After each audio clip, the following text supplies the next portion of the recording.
भागवत पुराण स्कंद 1 सृष्टि अध्याय 1 मुनियों की जिज्ञासा श्लोक 3 श्लोक 1.1.3 निगमकल्पत्रोर्गलित फल शुकमुखादमृतद्रव संयुतम पिबत भागवतम रसमाल्यम मुहुरहो रसिका भुवि भावुका 3 शब्दार्थ निगम वैदिक साहित्य कल्पतरो कल्पतरुका गलितम पूर्णत रूप से परिपक्व फलम फल शुक श्रीमद् भागवत के मूल वक्ता श्री शुकदेव गोस्वामी के मुखात होठों से अमृत अमृत द्रव तरल अतएव सरलता से निगलने योग्य संयुतम सभी प्रकार से पूर्ण पिबत पान करो भागवतम भगवान के साथ चिर संबंध के विज्ञान से युक्त ग्रंथ को रसम रस जो आस्वाद्य है वह आलयम मुक्ति प्राप्त होने तक या मुक्त अवस्था में भी मुहु सदैव अहोफे रसिका रस का पूर्ण ज्ञान रखने वाले रसिक जन भुवि पृथ्वी पर भावुका पटु तथा विचारवान अनुवाद प्ले आंडस को आरोपोज है विज्ञ एवं भावुक जनों वैदिक साहित्य रूपी कल्पवृक्ष के इस पक्वफल श्रीमद् भागवत को जरा चखो तो ये श्री शुकदेव गोस्वामी के मुख से निसृत हुआ है, अतएव यह और भी अधिक रुचिकर हो गया है। यद्यपि इसका अमृत रस मुक्त जीवों समेत समस्त जनों के लिए पहले से आस्वाद्य था। तात्पर्य प्ले आंडस को आरो पिछले 2 श्लोकों से यह निश्चित रूप से सिद्ध हो गया है कि श्रीमद् भागवत दिव्य साहित्य है, जो अपने दिव्य गुणों के कारण अन्य समस्त वैदिक शास्त्रों को पीछे छोड़ देता है। ये समस्त लौकिक कार्यकलापों तथा लौकिक ज्ञान से परे है। इस श्लोक में बताया गया है कि श्रीमद् भागवत न केवल उत्कृष्ट साहित्य है, अपितु ये समस्त वैदिक साहित्य का परिपक्व फल है। दूसरे शब्दों में, ये सभी वैदिक ज्ञान का नवनीत सार है। ये सब दृष्टि में रखते हुए ये समझना चाहिए कि धैर्य एवं नम्रता से श्रवण करना निश्चित रूप से आवश्यक है। अतः मनुष्य को चाहिए कि वह श्रीमद् भागवत द्वारा प्रदत्त संदेशों तथा उपदेशों को अत्यंत आदर के साथ तथा ध्यानपूर्वक ग्रहण करे। वेदों की तुलना कल्पवृक्ष से की गई है, क्योंकि उनमें मनुष्य के लिए ज्ञेय सारी बातें पाई जाती हैं। उनमें सांसारिक आवश्यकताओं के साथ साथ आध्यात्मिक साक्षात्कार का भी वर्णन हुआ है। वेदों में सामाजिक, राजनीतिक, धार्मिक, आर्थिक, सैन्य, चिकित्सीय, रासायनिक, भौतिक, पराभौतिक विषयों से संबद्ध ज्ञान के नियामक सिद्धांत तथा जीवन के लिए जो भी आवश्यक है, सभी का समावेश है। इनसे भी बढ़कर इसमें आध्यात्मिक साक्षात्कार के लिए विशेष निर्देश हैं।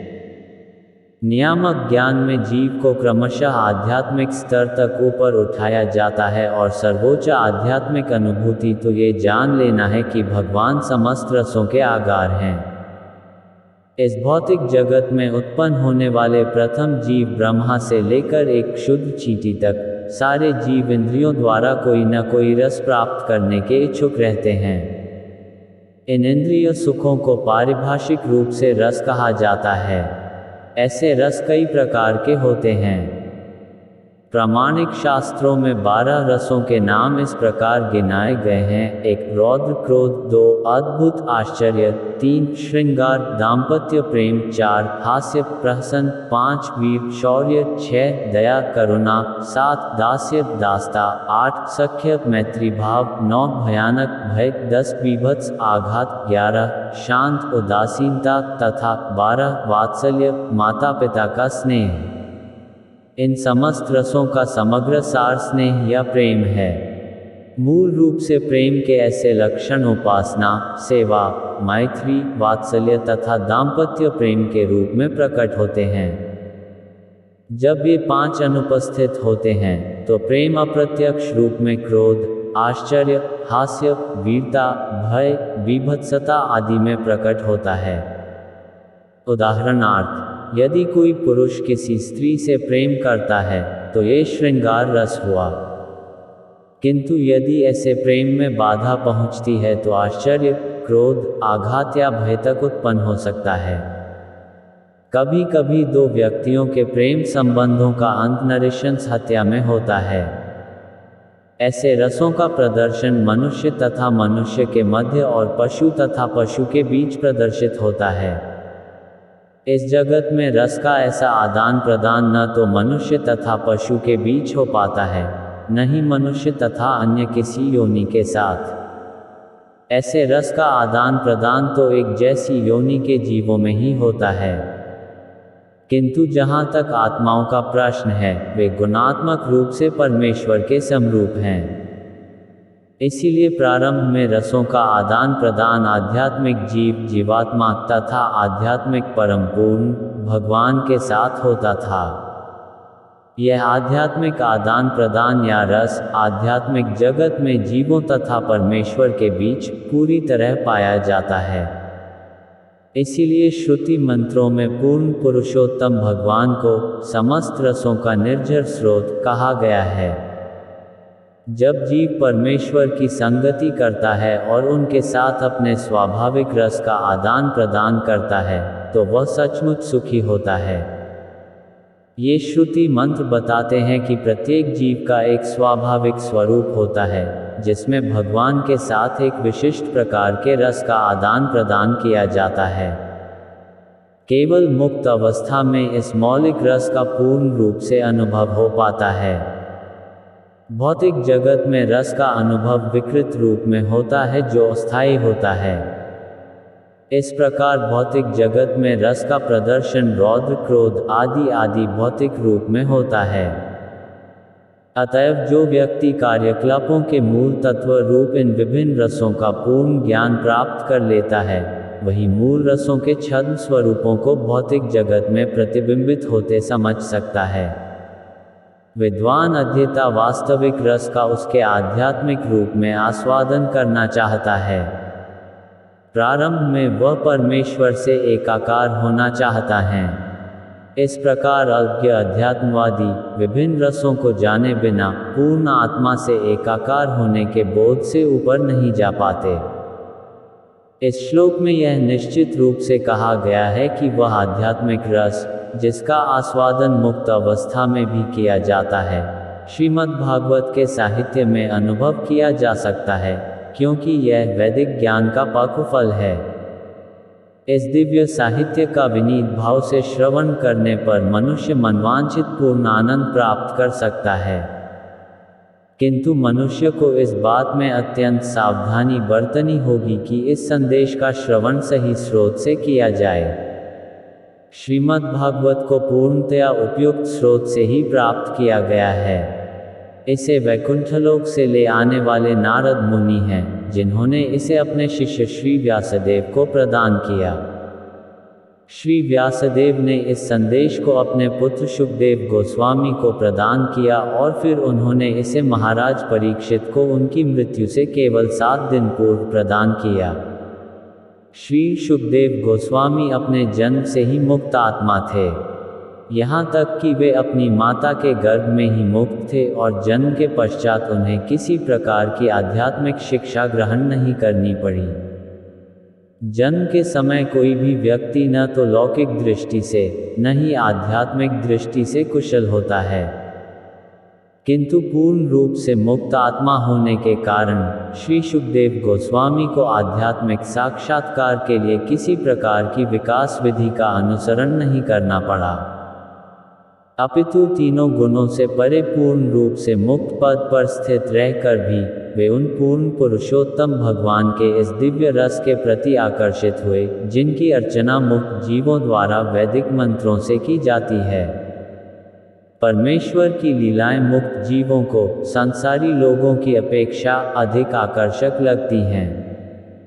भगवान किसी भी दृष्टिकोण से निराकार नहीं है, क्योंकि दिव्य रस की निष्पत्ति केवल व्यक्ति के साथ ही संभव है। श्रीमद् भागवत में भगवान की दिव्य लीलाओं का वर्णन है और श्री शुकदेव गोस्वामी ने क्रमबद्ध रूप में इनका वर्णन किया है। इस प्रकार से विषय वस्तु सभी वर्गों के मनुष्यों को भाने वाली है, चाहे वे मुक्तिकामी हो या परब्रह्म के साथ तादात्म्य की इच्छा करने वाले हों। संस्कृत में शुक शब्द का अर्थ तोता भी होता है। जब कोई पका फल ऐसे पक्षियों की लाल चोंच से काट दिया जाता है तो उसकी मिठास बढ़ जाती है। वैदिक फल जो ज्ञान में पूर्ण विकसित तथा पक्व है वह श्री शुकदेव गोस्वामी के होठों से निकला है, जिनकी तुलना तोते से की गई है, इसलिए नहीं कि उन्होंने अपने विद्वान पिता से जिस रूप में सुना था उसी रूप में सुना दिया, अपितु अपनी उस क्षमता के कारण जिसके बल पर उन्होंने इस कृति को सभी वर्गों को भाने वाले रूप में प्रस्तुत किया। श्री शुकदेव गोस्वामी के होठों से कथावस्तु इस प्रकार निसृत हुई है कि जो भी निष्ठावान श्रोता विनीत भाव से सुनता है वह तत्काल इसके दिव्य रस का आस्वादन करता है, जो भौतिक जगत के विकृत रसों से भिन्न है। ये पक्व फल सर्वोच्च कृष्ण लोक से एकाएक नहीं आ गिरा, प्रत्युत ये गुरु शिष्य परंपरा की श्रृंखला से होता हुआ सावधानी पूर्वक बिना किसी परिवर्तन या अवरोध के नीचे तक आया है। ऐसे मूर्ख लोग जो दिव्य गुरु शिष्य परंपरा से संबद्ध नहीं हैं, वे रास नृत्य के सर्वोच्च दिव्य रस को उन शुकदेव गोस्वामी के चरण चिन्हों का अनुगमन किए बिना समझने का प्रयत्न करके भयंकर भूल करते हैं, जिन्होंने इस फल को दिव्य अनुभूति की अवस्थानुसार अत्यंत सावधानी से प्रस्तुत किया है। मनुष्य को चाहिए कि शुकदेव गोस्वामी जैसे महापुरुषों को ध्यान में रखकर श्रीमद्भागवत की स्थिति को जाने, जिन्होंने विषय का प्रतिपादन बड़ी सावधानी से किया है। भागवत की यह शिष्य परंपरा बताती है कि भविष्य में भी श्रीमद्भागवत को ऐसे व्यक्ति से समझा जाए जो श्री शुकदेव गोस्वामी का पूर्ण प्रतिनिधित्व करता हो। ऐसा व्यावसायिक व्यक्ति जो अवैध रूप से भागवत सुनाकर व्यापार चलाता है वह शुकदेव गोस्वामी का सही प्रतिनिधित्व नहीं करता। ऐसे व्यक्ति का पेशा एकमात्र अपनी जीविका कमाना है, अतः ऐसे व्यवसायी व्यक्तियों के भाषण नहीं सुनने चाहिए। ऐसे व्यक्ति इस गंभीर विषय को समझने की क्रमिक विधि का अभ्यास किए बिना सीधा गुह्यतम अंशों को सुनाते हैं। वे सामान्य रूप से रास नृत्य की कथावस्तु में गोता लगाने लगते हैं और मूर्ख किस्म के लोग इसका बुरा अर्थ लगाते हैं। कुछ लोग इसे अनैतिक बताते हैं और अन्य लोग अपनी मूर्खतापूर्ण व्याख्याओं के द्वारा इस पर पर्दा डालने का प्रयास करते हैं। उनमें श्री शुकदेव गोस्वामी के चरण चिन्हों पर चलने की लेश मात्र इच्छा नहीं रहती। अतः निष्कर्ष ये निकलता है कि रस के गंभीर छात्र को श्री शुकदेव गोस्वामी से चली आने वाली शिष्य परंपरा से भागवत का संदेश प्राप्त करना चाहिए, जिन्होंने भागवत का वर्णन दिव्य विज्ञान के विषय में अज्ञानी उन संसारी लोगों की तुष्टि के लिए किसी मनमाने ढंग से नहीं, अपितु शुरू से सुनियोजित ढंग से प्रारंभ किया है।